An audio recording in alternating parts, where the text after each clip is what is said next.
What happens when a visually impaired elector enters the polling station?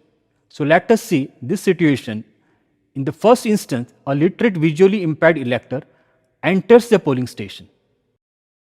The elector and her companion goes to the presiding officer.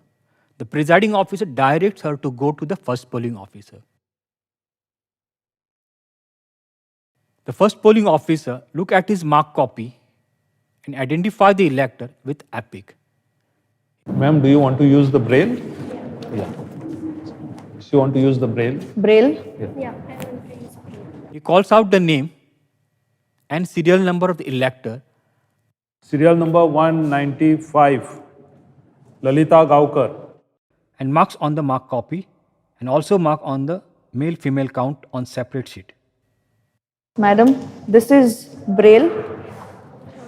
Serial number and name of the candidate is placed over here. Exact same is on the balloting unit. You can go through this and then you can choose your candidate. The presiding officer gives braille paper to the elector and explains her about the arrangements of the candidate on braille paper and the marking on the balloting unit.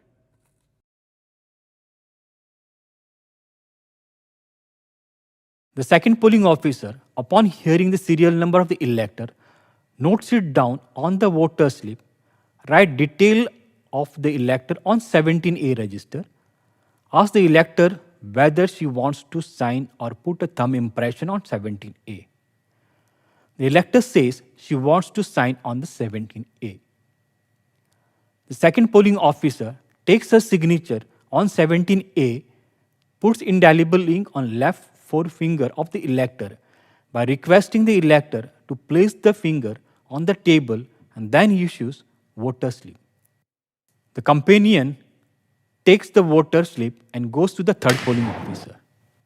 The third polling officer takes back the voter slip and releases the ballot from the control unit and directs the elector to proceed further to the voting compartment. The elector and companion enter inside the voting compartment. The elector carefully reads the names of the candidate using braille on the balloting unit and then chooses the candidate of her choice and casts her vote.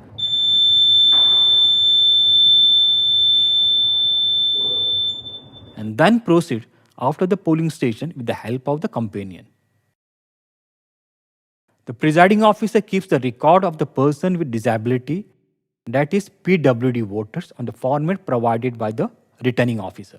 It may be noted that the presiding officer shall permit the elector under Rule 49N of the Conduct of Election Rules 1961 to take a companion of not less than 18 years of age to the voting compartment only if the presiding officer is satisfied that the elector, owing to blindness or any physical infirmity, cannot cast the vote.